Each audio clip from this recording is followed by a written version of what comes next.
Hi, I'm your host, G.I. Jada, and you are now tuned in to Successful Saturdays.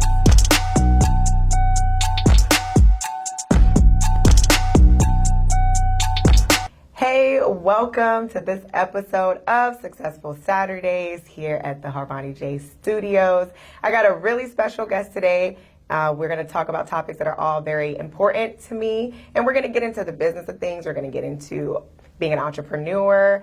And so I want to introduce my good friend, because he has become a good friend to me, Mr. Robert Elmore. How are you today? I'm good. He is a financial advisor. I consider him to be like a life coach too, for real. So we're going to touch on topics such as mental health and spiritual, what do you call it? Wellness. Spiritual wellness overall. So, but I do want to take a moment to just say that this is the very first interview that I'm doing here on the set. I'm honored to be the first guest, so thank you. Yes, because we met a while back, which we're going to get into how we met. So this is something I've been excited about and he been on me about it, Jada. When we do an interview, Jada. When we do an interview, you know what I'm saying? And I appreciate you coming out to the networking day parties as well. So, absolutely. Definitely wanted to give you a more longer, in-depth interview. But we're going to get started first with an icebreaker. Okay, I need your help. I've been trying to decide how I'm going to do this. Every guest that come on the show, y'all going to have to take a shot of Douce. So we're going to set the tone for that right now. But I just was stuck. Should I do it at the beginning? Should we do it at the end? 1 and 1? I'm down to do both. You down to do both? Okay, so we're going to start with that. I'm going to pour us up some shots. If you need a chaser, I have one too. And as we do this, I'm just going to how did we meet? Do you remember how we met? Let's start there. Tell the people. So we actually met through my partner who, both he and Jada were prospecting at where were y'all at the mall? Yes, Memorial? I don't know. So they were prospecting at the mall. She was prospecting for Successful Saturdays. He was out looking for more clients. And so they exchanged information and he came back super excited. I found this person. I think she would be really good. And so we ended up sitting down we went to City Center, right? Mm-hmm, we did. Fast forward. We went to City Center, had lunch. I really enjoy her vibe, her energy. She had all the things that we look for when we are prospecting new business associates. And so from there, kind of just the relationship, naturally just evolved. And here we are. Here we are. Yeah, so that was actually really funny because I had said once already in the mall, like when I was in another store, and I was kind of eyeballing him, like, oh, I want to talk to him. But it was like my very first time that I ever just went out somewhere just strictly to prospect. And I'm like, oh my God, I'm about to be going up to random people, but I want it to feel more organic. But funny story too, that day, like everybody that I went up to, they happened to be a business owner, looking for networking opportunities and things like that. So he was I was leaving the mall. Actually, I was like, okay, I'm done. I think I talked to enough people. And I saw him again, like coming out of a store. And me and my friend were like, let's just go up to him. And so, yeah, it was meant to be. I'm glad we did. Thank God you yes. did. And then we hit it off immediately too. And we're going to take this shot. This is kind of a double. And we're going to see. You don't have to. You can save some for the shot at the end. I do chaser before and after. Okay. But cheers to success. Cheers.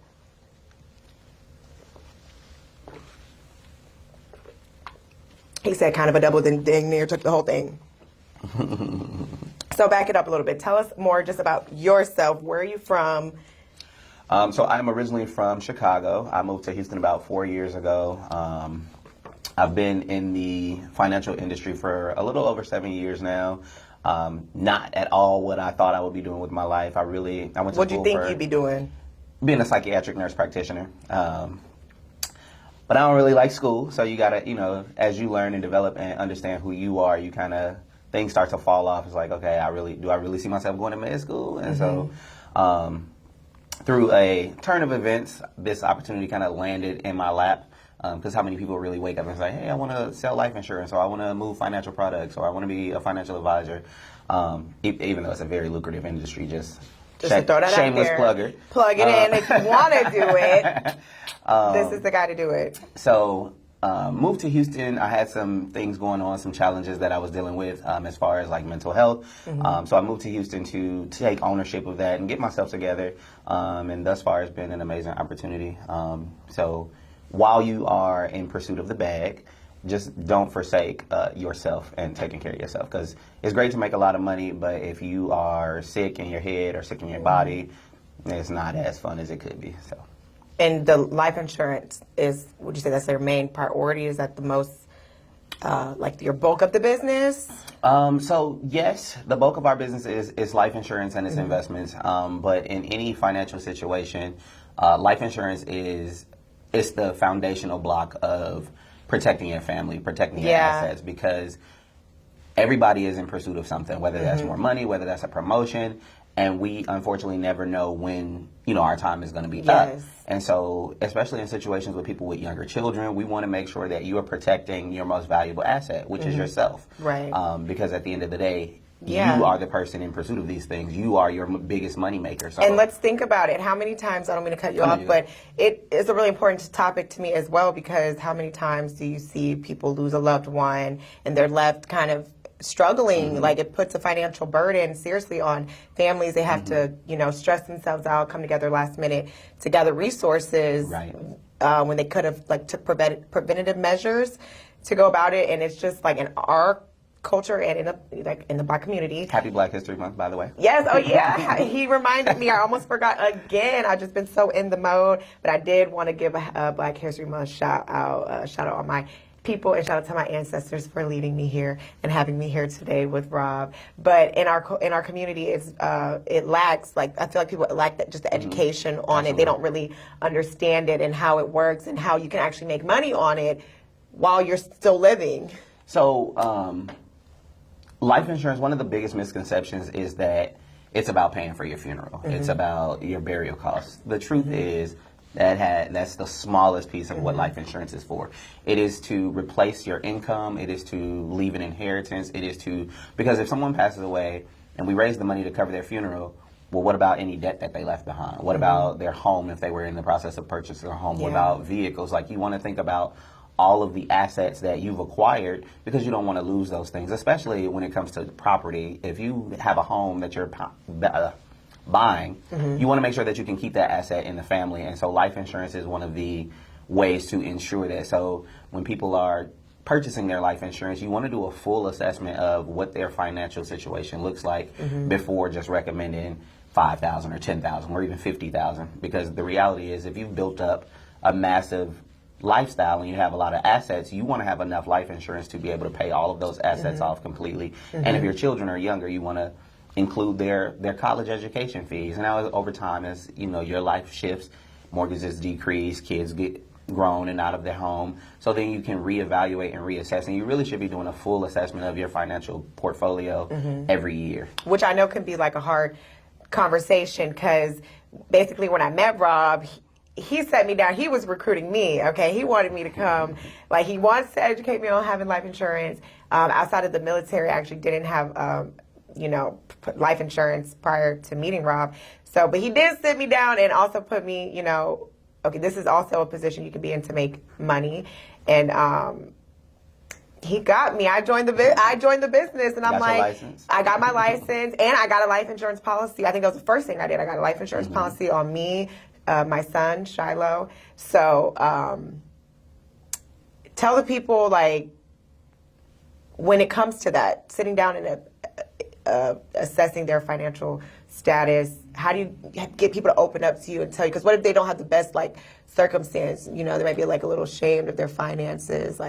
How do you work around that? So, because you kind of almost feel like, dang, you getting all of it my business. I'm like, I don't know you. asking all the questions. You must think you Nadeska. So honestly, I would say that you got to put some respect on your financial advisor. As a woman, I'm sure you have a gynecologist, correct? Correct. If something's going wrong with your lady parts, you're not going to go in there and not disclose information to her. You're going to tell her, hey, this is everything that's going on. What do we do? How do we fix it? Your financial advisor is in place to help you. So if you're hiding things, or you're not being transparent, or you're not being upfront, we can't do our job to help you as best we can. Yeah. Because at the end of the day, it's all about what you disclose. I'm not pulling your bank statements. I'm not, chasing you down. It's what do you want to disclose to me, and we work together to figure out a portfolio. Now, it does require, like any relationship, whether that's a doctor or a therapist or a financial advisor. You want to find someone who you can build a rapport with, build a comfortable relationship with. Like Jada said, we've developed a friendship, and so even though I don't talk to you every day, I don't see you every day. I don't think she's hiding anything, but I feel like she would feel comfortable enough to come to me and, you know, say, hey, this is going on. How do we navigate this financially, or what does this look like? So just building a relationship, an authentic relationship, and not every advisor is going to be for every person. So yeah. That's awesome. Man, I wish Sed was here. We're gonna have to run it back and he is crazy. He's in the business as well. But anyway, let's get back to the topic. So I know finances aren't the only part of it. It is also like a mental a mental thing, just being a business owner, being an entrepreneur, just in general, no matter what industry that you're in. So how do you stay motivated? Like, because I know you probably work with some pretty difficult people, or like your clients, you know, can kind of really get you. And how do you keep it all centered and here and together? So to want to do it every single day and deal with these people every single day. Right. So I'm a really spiritual person, and I have to make sure that I recharge and I plug into God every day in some fashion, whether that's prayer, meditation, whatever that looks like, reading. So I would say developing a routine, a morning routine before you jump into the business, before you get your day started. Have a set morning routine. And I've tried a couple of different routines, and not everything works. I definitely know you have one, because I get those texts every morning, 4:30 a.m. I don't even see them till about 7 a.m., but they do come in handy. When I'm driving to work, I'll put it on, or when I'm just getting ready in the bathroom. I do listen to them. Good, I know I'm not very active, and I'm the worst responder, but I do appreciate them. And absolutely. That you got some really good ones on there. And I try to find ones that are, and I only send those to the team. So I try to find ones that will like keep you encouraged, like, because honestly, being in business for yourself, the toughest thing is your mindset. Yeah. At the end of the day, it is tough. And I've been fortunate enough that I don't have any like super, super difficult clients. But I do have clients who are like, will call and ask for information, like, hey, what's this? And da-da-da-da-da. And I'm like, bro, I got thousands of clients. I don't just keep your information and store it on my head. I'm driving right now. Like, they want you to pull it from your head right then and there. Email, right. So that I would say would be the biggest stress thus far, knock on wood, that, you know, I don't run into a super difficult client. Yeah. But yeah, making sure that you keep yourself the main priority. Like, I love what I do. I love helping people. I love educating the community. I love my clients. But I'm not going to allow you to, no matter how much money you have or how much money you come into the table with, I'm not going to allow this relationship to impede on my peace. Because once you find peace, it's like, I'm not going to let you take something you can't even give me back. Like, right. So developing a morning routine, and then like, that's one. I also do breathing techniques. Like when I find myself in high stress situations, I've been doing 4-7-8. So this, you know, for people who have anxiety or I have anxiety. Are in stressful situations, when you feel yourself getting heightened, you pull in for 4 seconds, hold at the top for 7 seconds, and then blow out your mouth for 8 seconds. And you just repeat that process until you basically are slowing down your heart rate and your mind. And so holding for 7 seconds was kind of hard. Yeah. I need to go do some cardio. You may. I told somebody, they were like, "It sounds like I'm going to pass out." I'm like, if you can hold your breath for 7 seconds, we have bigger issues. Okay. But it'll eventually slow you down. Okay. And so, because honestly, you never know when like an anxiety is going to happen, and an anxiety attack is equivalent to an asthma attack. It's intense. No, yeah, sometimes mine just comes on really, like you have to kind of catch yourself in the moment and talk, you know, talk yourself down, talk yourself from. What most people don't understand about anxiety is like, somebody will look at you and be like, "Oh my God, but your life is going so great," and it's like, yeah, and that. Great things can be anxiety-inducing as well. Like, this was very, like, I was anxious, you know, about even now, and people be like, "Oh, you've been doing this for so long," you know. Like, no, I get nervous. Like, you know, you saw my face when he was like, "Okay, you ready? Countdown 5." I'm like, "Oh, I don't know anymore. I don't want to do this anymore. Like, actually, never mind. Thanks for coming. Sorry I wasted your time." let's do an audio. Yeah, but when I first moved to Houston, I had like one of the worst anxiety attacks of my life. And it was... Tell us about that. It was because I had a lot of good things happening. I had just Okay. relocated to a new city. I had gotten a promotion. I had gotten a new place. Like, life was just really good. But it was like a lot of good things all at once. Right. And like, oh, crap. Like, and it Yeah, was... it like really feel overwhelming. Yeah, it's just overwhelming because Yeah. you know, aren't taking it one. But you can't obviously control stuff like that. You don't be like, okay, I'm gonna take the promotion this month and then I'll get the house next month. And You so- just gotta have to let it go with the flow. You know what I'm saying? No, that's a really great. So it's called the 4-7-8 morning routine. Anything else you would have to say about? So I'll mental? give you two morning routines, like one that I tried and one that I do now. So the one that I try is VAMP, VAMPP.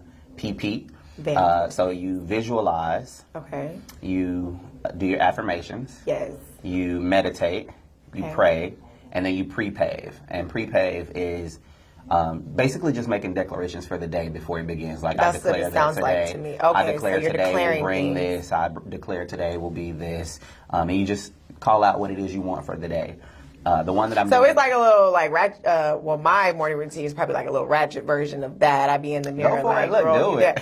that, okay, like don't let nobody Boss talk up, to you. Don't let sis. talk to you no kind of way. Can't nobody tell you that girl. You're gonna have a great day. Today's gonna be awesome. Exactly. And it's the same thing. The one that I do now is 20-20-20. So I Okay. do 20 minutes of like some type of physical activity. So it's working out, yoga, whatever.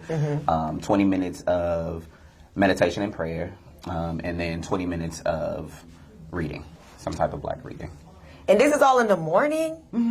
So say that again. 20 minutes of reading because I'm backtracking. 20 minutes. 20 of reading. minutes of physical activity 20 minutes first of physics. to get So- your heart rate going. And 20 what do you minutes do? of- Like, it could be something different every day. You do yoga, cardio. So you can do yoga in your living room. You can go to the gym.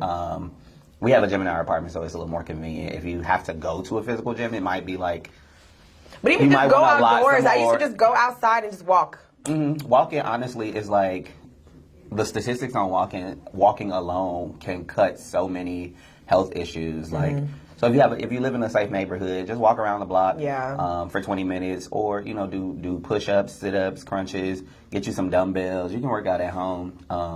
And it doesn't have to be like a strenuous workout. You just want to move your body, right? up and like get your heart rate going. And then 20 minutes of prayer and meditation. So depending on how much you got to go to God with, the prayer might be 15 minutes, the meditation 5, or 10. So, to dang, 10, what time I need to wake up before it's actually time for me to start getting ready to go to work or to get my baby ready? Like, So I have to. I need 2 hours to pregame for the day. Yeah, it might be different because you got a baby that you got to get ready. And to. I'm a girl, so I. Yeah. Well. But you do how long? I get up at 5:30. Okay. Yeah, so I get up at 5:30. Now, was that something that was easy for you? They're saying you had Hell to no. practice. I hate waking up in the morning. If I had it my way, I would wake up every day at 11 and still be able to maximize my day, but it doesn't work like that. So it takes a lot of discipline, but Yeah, it just sets the tone for the day. When you get up in a rush for the day, I feel like that's when you have make the most mistakes. Like you make the that's most something I had mistakes. to learn myself Your to days slow are stressful. down, slow down. That's when I was having like really bad anxiety. 'Cause it's like, girl, you're not prepping, you're not You're not centering yourself. easing into your day. You're just waking up and you're already behind. You have to ground yourself and Yeah. stay grounded. And so part of my meditation, like I'll speak different mantras depending on what I'm going through. Like if I feel myself again being heightened, I'm safe. I am grounded. I am rooted. I am secure. I am present in this moment. Because I think the thing with like entrepreneurs and business owners and people who have anxiety, we'll be doing something, but our mind will be like 15 steps ahead, like on the thing. Okay, so what I'm gonna make for dinner? Okay, I remember I gotta call this person back, and it's like you have to train yourself to stay present in the moment that you're in because you can't prepare for the future. So Yeah. you might as well just live in the now. That's something I took all last year to try to work on, which all just falls back on being prepared. Preparation, really. Do you ever do things, the night before? Like, do you have a night routine? I know we talk about the morning routine. Do you have a night routine? Or no, you just, when you crash, you crash. I know I ain't got no night routine. My nights, I sometimes pull all-nighters. So my night routine looks like more reading. I have a goal this year of reading 12 books. Okay, so you're going to start a little book club? Or it's just a personal thing? No, so look, I got a group of friends and I was like, oh, I just read this book called The Road Back to You. It's really good. It's about the Enneagram. It teaches you about your personality type. It's about the what? Enneagram. And that's... It's a personality type. Yeah, okay, I think I took one of those little tests. The test? Before. I think, did I send it to you? I probably sent it to you. You probably did. But I had wanted everybody to read it because I was like, oh my God, especially now in this generation of like, Black folks waking up and getting back in. You think everybody's woke now? No, not everybody. Absolutely not. I think some people are fake woke. Absolutely, yeah. I think it's a trend now to be woke. But if you really are doing the work and like researching and learning about yourself and learning different cultural and spiritual practices and techniques, it just opens your mind to a lot of stuff. Yeah. And you want to guard yourself and make sure you stay protected because your mind can be open to some of the wrong stuff. So. Following a cult before you know it. Right. We don't want you to. But and speaking of the cult culture, that's one thing that's like kind of hard for us entrepreneurs, especially if we do certain things. Like if we do network marketing and things like that, like people think we're a cult. Do you ever? I know we can't like really talk about the business how we want to, but we're gonna get clear for that next because I need to get back on my stuff. Y'all got a whole life insurance. When I got my license, agent, I ain't wrote out one policy. They up the payout. So if you need life insurance, don't even contact him. Contact me. Let me write the policy, and he'll benefit from it as well. But no, I'll handle the investment side of things. This is why I wanted this to be my first interview because I know I haven't been super plugged into the business, but like I want to. I'm going. It's something that as Successful Saturdays, it will be added under that. Like and it's financial services. We will have. I want to collaborate on things where we're teaching these classes and we're doing workshops. We can do all that. Like partner with the colleges, the local colleges, the businesses, any networking opportunities that you know. We can definitely go out and show up and talk to people because. I want to talk to the kids, everybody. It's the most forgotten thing, but it's the most crucial thing. And then people, you get those people who are like, well, money isn't everything.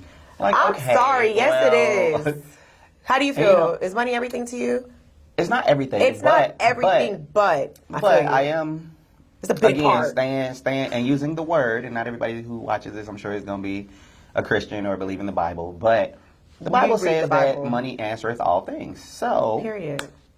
Now I don't know what exact scripture it is, but you can Google it.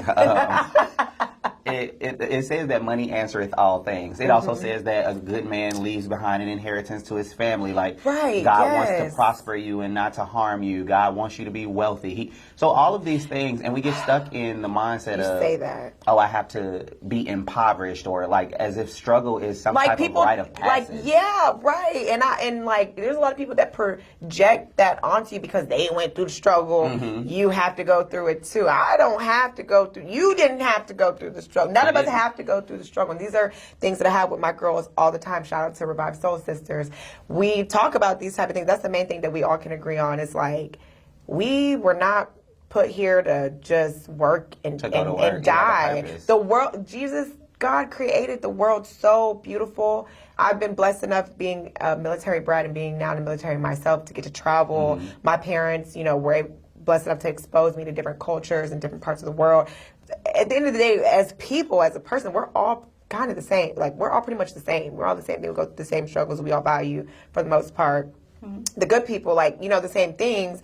And I just, the world is too beautiful to just, no, I'm supposed to just live in this one state my whole life. Or on this one block. There are people who, never got out of their neighborhood. And I'm like, do you know how much life is left or out there for you to experience? So I would say, I can't leave you with nothing else. You may not want to get involved in the financial industry. You may not want to even take a look at your own finances, but I'll say find out what your purpose is.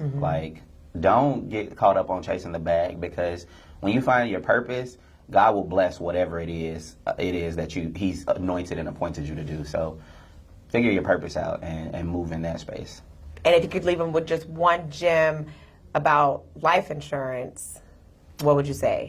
Contact Jada or myself or anybody on my staff, and we will take a look at what you have going on. Even if you have a policy already, we do look at what it is that you currently have, and we evaluate and assess, okay, does this meet your needs? If it doesn't, we look at replacing it. If it does, we're not those people like, oh, you got to get a policy with us because we the best company out there. So reach out to myself. You can contact me. My Instagram let them is know where to find you. Coach Rob, or what is it? No, it's not. It's Coach_Rob_team_AOE. I told you that was long. You trying to say my success without Saturdays was long. You say it out loud. Right, because it's like 5 words. It's like a whole sentence. Or you can also, I always have my phone with me. You can reach out to me via telephone at 832-284-1678. What other ways can you contact me? I'm not really a big email person, so yeah. And that's my direct line, so you can feel free to shoot me a text, give me a call. And if you call me, leave a voicemail because I may not answer right away. And just state, the nature of the call. Hey, I saw your video with Jada, and I'm interested in looking into some quotes for myself. Yes. And I will get back to you, or I'll pass you off to Jada or somebody else. Because we want to put some money in her pocket. We do. And look, if y'all want to do the same, if you don't know what your purpose is, if you want to try this industry to see, if it fits you, because you can't make some money off of it, definitely let us know. We're here to set everybody up for success, whether it's in the business, whether it's getting your own policy, whether it's just getting your mental, your motivation together. You know what I'm saying? We do that as well. Like, there are people who are not affiliated with my business directly who, I mentor and talk to and pour into. So that's why she was calling me a life coach. I am not, however, a certified life coach. He's not. I do have licensed friends who are certified life coaches. So if you are looking for life coaching services, you can still reach out to me, but just know that I will be referring you to someone else. And that's okay, because that's what Success Saturdays is all about, your network. It's sometimes not about what you know. It's about who to know. So if I can't do it, if he can't do it, we're going to find somebody that can do it. Absolutely. So, we're going to close this thing out. We're going to take it with our shots. Now, before we get out of here, it is Successful Saturdays. I have to ask, I've been asking everybody for the last, 2 years now, what does success mean to you? Ooh. I'm going to take a shot to your answer after. Oh, that's so interesting. So I used to, and I reevaluated what it means to me, because I used to think success was making a lot of money. And then I realized through personal development that that's not what success is at all. Success is living your life exactly the way that you want, on your own terms. I'm so glad you said that. Whatever that looks like, because you may not have a lot of money, but you may have peace and joy, and your life looks the way that you want it to look. And so you are, by your own right, successful in that. So I think success, there is no blanketed definition of success. So success is whatever it is to you. I felt very successful today, even though I'm not quite, I hate to say I'm not where I want to be, because I feel like even where I get to what I think right now is where I want to be, I know once I get there, I'm going to be somewhere else.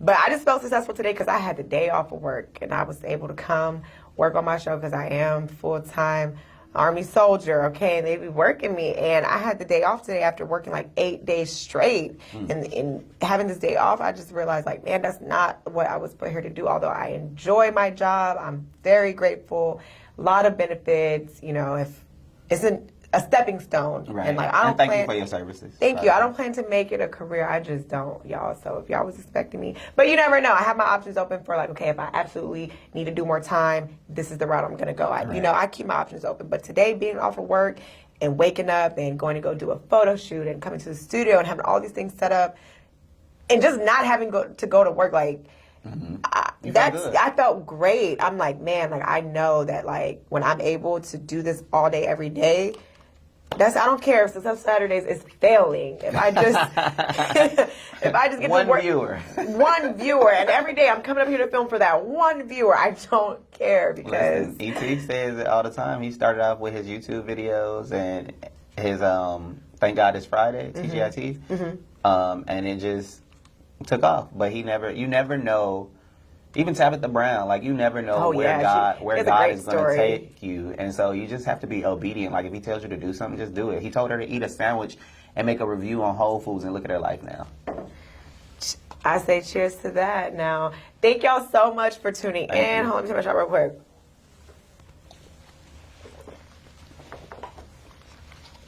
Y'all better be ready to come take these shots. But thank y'all for tuning in to Successful Saturdays. Again, I'm your host, G.I. Jada. You can follow me on Instagram, g.i.jada at successful.saturdays. You want to tell them one more time where they can follow you? Now she was talking noise, but hers was just as long as mine. So my Instagram, you can follow me at coach_rob_team_AOE, or you can reach me by phone 832-284-1678. All right, now we'll see y'all next time. You want to take some more shots when the cameras go on?